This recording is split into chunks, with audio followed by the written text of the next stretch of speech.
Alright, look, I know it's been 3 weeks since I last uploaded, so to make it up to you guys, I'm going to be covering the most controversial character in the Bleach series, that being Yhwach.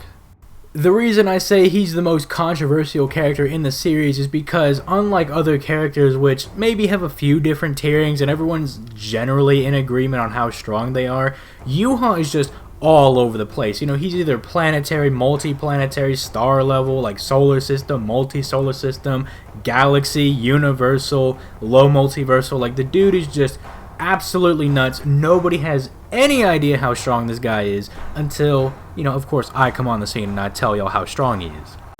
Something that a lot of people seem to get caught up with when talking about how strong Yhwach is how large are the realms, because, you know, people are like, well, the realms are each planetary in size, so Yhwach destroying all 3 of those realms would make him multi-planetary. However, what people seem to forget is that the world of the living, Mundo, and the Soul Society, the 3 realms that Yhwach was going to destroy, actually make up the entire Bleach universe, and Yhwach destroying those 3 realms would be him destroying everything in the universe, meaning he would actually qualify for being baseline universal, not even factoring in the size of the realms themselves. You could even make a solid argument for Yhwach being low multiversal if you say each of the realms are at least universal in size, if not just the Soul Society and the World of the Living. The World of the Living is supposed to be like our world, it's supposed to be our universe, and, you know, with that on its own, it's not super concrete. However, the light novels do give some implications that the Soul Society and the World of the Living are actually universal in size. So if you take that into account and say that Yhwach is busting at least 2 universes, that would actually qualify him for low multiversal, as low multiversal, the bare minimum requirement would be destroying at least 2 universes. So Yhwach is absolutely swole. Now, as far as base Yhwach is concerned, there are 2 ways you can go about scaling him. You can scale him to Bankai Yamamoto, or you can try to scale him off of Gremmy. If you assume that Gremmy's galaxy room is something that he created, then he would be creating a room or a pocket universe that can contain multiple galaxies, which would actually bump Gremmy up to multi-galaxy, which is kind of insane. And since Yhwach is, you know, stronger than Gremmy, that would actually scale him to multi-galaxy as well, although there are some issues with that because it's debatable if Gremmy actually just created a little pocket universe or if he just threw Kenpachi out into space. Like, he just kind of created a hole to throw him out there, so you can debate that. However, what you cannot debate against is that base Yhwach is comparable to Bankai Yamamoto, the same Bankai Yamamoto that, while holding back, was going to destroy the Soul Society. And now, this brings into question how large the Soul Society is, and before anybody tries to say that Yamamoto wasn't going to, like, destroy the Soul Society, he was going to, like, burn it to ash, and that somehow downplays the feat, do keep in mind that Hashwald says that it's not actually fire, that's his Ryatsu, so it would be more that Yamamoto's presence alone was going to destroy the Soul Society. Anyway, this brings into account how large are the realms in Bleach, and we were talking about earlier how they could be universal, but let's say that you don't like that, you just don't like the sound of the realms being universal. They can still be scaled to being larger than planetary, because we know that the World of the Living contains Earth, and the World of the Living and the Soul Society are parallel worlds. They are 2 sides of the same coin, so they both scale off of one another in terms of size. We also know that both have a sun, so they have to be large enough to contain a star. We actually see multiple stars at night, and using Gremmy's galaxy room again, we see multiple stars in there, so that would mean that they would have to be multi-solar system to account for all those stars in there. You could also scale them up to multi-galaxy level, since we see a few galaxies in Gremmy's galaxy room, or when he throws Kenpachi into space, whichever one you're going for. So you could honestly scale Yhwach to any one of those tiers to fit your needs, which is honestly pretty nice for, you know, debating, because, you know, you have people that are like, oh, I don't want to debate unless your character's solar system level. Well, you just bring out multi-solar system level Yhwach and you clap some dudes with his amazing hacks. Alright, now it's time for Yhwach Speed, which I have a calc for, so just kind of bear with me here as I'm going to be throwing a lot of numbers at you guys. I have screenshots and everything, just try to stay with me for this, alright? So Ichigo, by this time in the series, in base, should easily be at least light speed, considering that Shuhei has relativistic feats in the Soul Society, Arenero is able to dodge light, the feat of Ichigo blocking all of Byakuya's blades has been calced out to being around light speed, if not faster than light. So at this point in the series, the characters, especially base Ichigo, who's stronger than his Dangai self, should easily be at bare minimum light speed at this point. Now, this same Ichigo travels for 12 hours to get down to the Soul Society from the Soul Palace. So we can throw that into a distance formula knowing that Ichigo is at bare minimum light speed and he's traveling for 12 hours, and that gives us 8 billion miles for the distance between the Soul Palace and the Soul Society. This is important because this will help us find out how fast the Mime Hage was, because it made the same journey in like a couple seconds.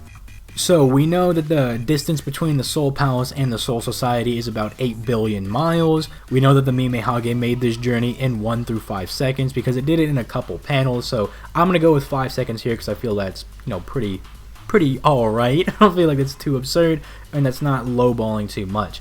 And that actually brings us out to like 5.7 trillion miles per hour, which if you divide that by the speed of light, which in miles per hour is about 670 million, you actually get the Mime Hage moving at 8,600 times faster than light, and Yhwach was able to react to this Mime Hage and catch it. Then there's Yhwach's abilities, which, y'all just need to sit down in your chair, grab yourself some popcorn, because we're going to be here for a while, because Yhwach has, like, every single Quincy ability. He's got all the scripts that he can use. He's got the Mime Hage and the Soul King powers, so just bear with me here. We got to go over a lot of powers. By the way, for anybody arguing that Yhwach cannot use the other scripts, he can. The argument I would use against it is that it's not in character for him to do so, since he never does use these scripts, but he is the one who created them and distributed them to all the Stern Readers, so he can use this ability. It just might not be in character for him to do so.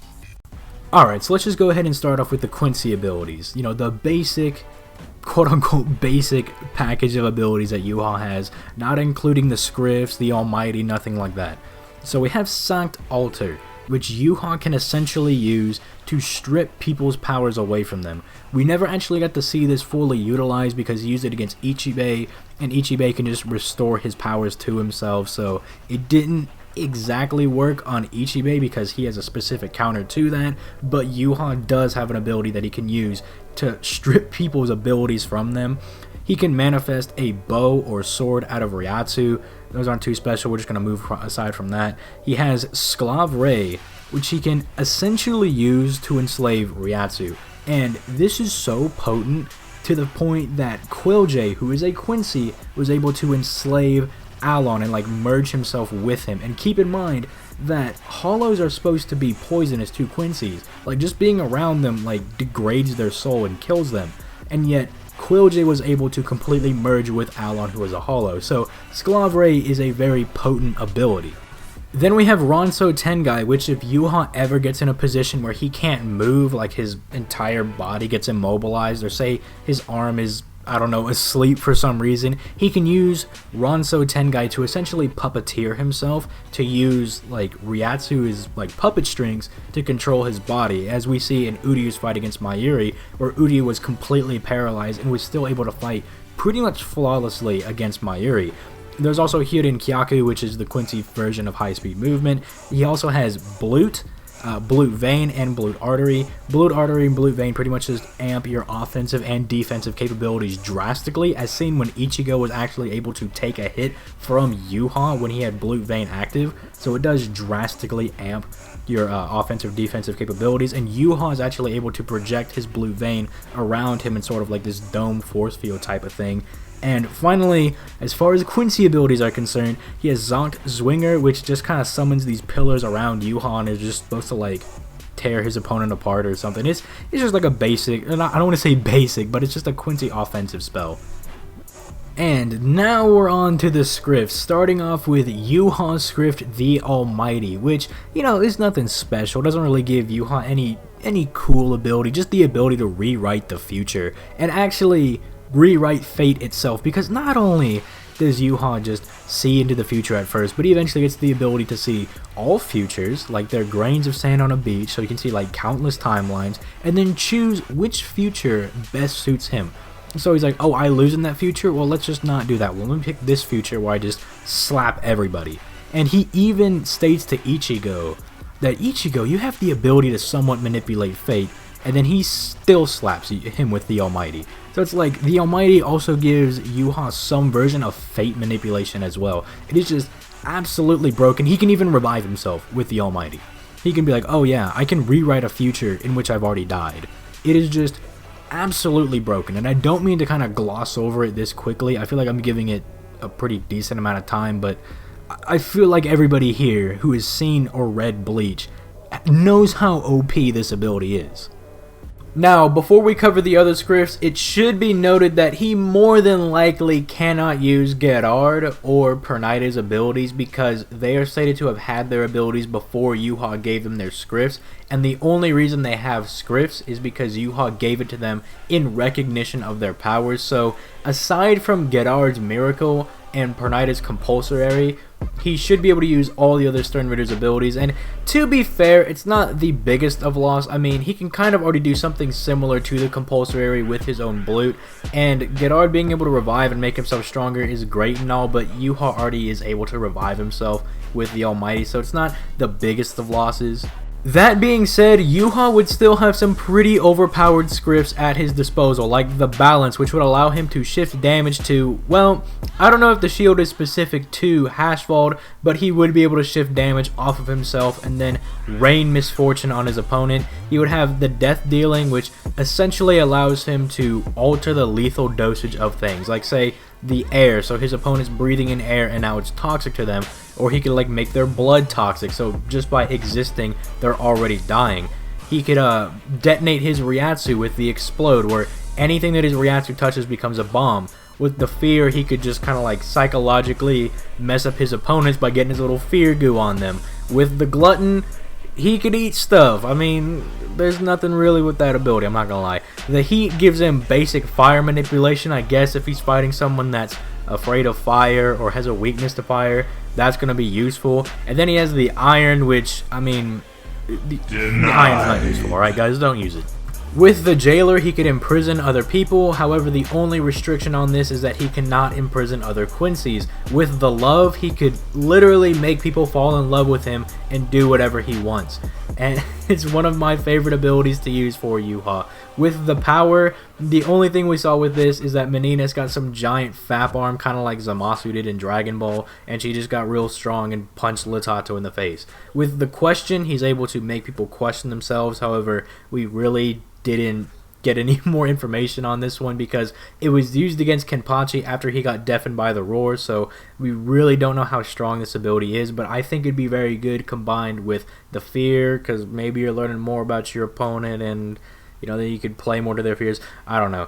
With the superstar, as long as he's being cheered on, he can just keep on fighting, although I don't think this is very useful in a 1v1 debate because it's just Yhwach, unless for some reason you can like create a mini person to like cheer you on, like unless that's actually a part of the script, which I mean that'd be just neat.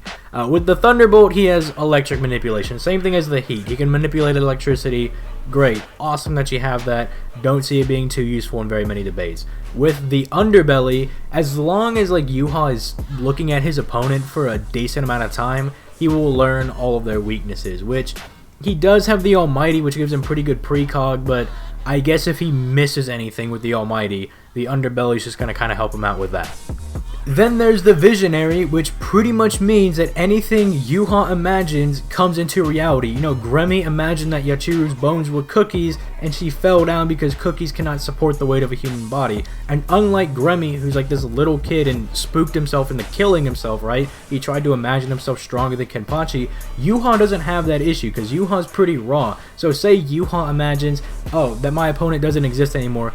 Poof, they're now gone. Busted. With the Wind, Yhwach already being hard enough to kill as is, can redirect attacks so he never takes the damage. So it's like, you can't even like physically damage Yhwach. because he's going to redirect all those attacks off of him. With the X-axis, not only are these attacks apparently undodgeable, because Lele says that the concept of dodging does not apply to his attacks, and this is actually confirmed because he shoots Shunsui, and Shunsui's still alive, right? But Shunsui says that, oh, you shot a clone of me, so it's not debunked by that at all. But also, Lele says anything between point A and point B just gets destroyed, so it also just ignores their ability. With the Yourself, Yhwach can copy his opponent's memories and their abilities, which the abilities, Yhwach already has stuff to kind of steal their abilities, but the memories things can also tie in with like the question and the fear again, so you can make a nice little combo off of that. And then with the zombie, Yhwach has another way to take control of his opponents aside from the love, because now if he gets his blood on his opponent, they turn into a zombie. So Yhwach is absolutely busted. I don't know what Kubo was thinking when he was like, oh yeah, on top of the Almighty, let me just give him all of these other scripts. I'll just not give him the Miracle and the Compulsory, which he kind of already can do with other abilities. So yeah, Yhwach's just beyond busted. And that's all that I have for you guys. If you enjoyed, please leave a like and subscribe. Comment your thoughts down in the comment section down below. If you had any issue with anything I said in this video, my Discord is linked in the description if you want to come debate me on it. Or if you just want to come hang out, my Discord's also there for that as well. My Twitter and Amino pages are linked in the description as well. I run tournaments on Amino, and I kind of just tweet out updates on what I'm working on or why there's a hiatus over on my Twitter. So if any of that interests you, hit those links up. And with all that being said, I'm going to go ahead and get out of here. You guys have yourselves a nice day. Peace. Late, guys.